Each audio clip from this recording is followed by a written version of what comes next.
Hello my dear students, ನಾನು ನಿಮ್ಮ Pavan sir. Welcome to Vagmi commerce classes.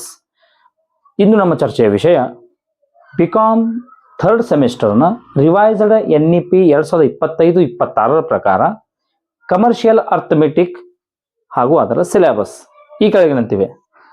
ಮೊದಲನೇದಾಗಿ ಸಿಂಪಲ್ ಇಂಟ್ರೆಸ್ಟ್, ಎರಡನೇದಾಗಿ ಕಂಪೌಂಡ್ ಇಂಟ್ರೆಸ್ಟ್, ಮೂರನೇದಾಗಿ logarithm, anti logarithm and its uses, ನಾಲ್ಕನೇದಾಗಿ depreciation and annuities, ಐದನೇದಾಗಿ ratio, proportion and percentage, ಆರನೇದಾಗಿ work and time, ಏಳನೇದಾಗಿ profit and loss, 8 discount and commission, 9 instalment buying system.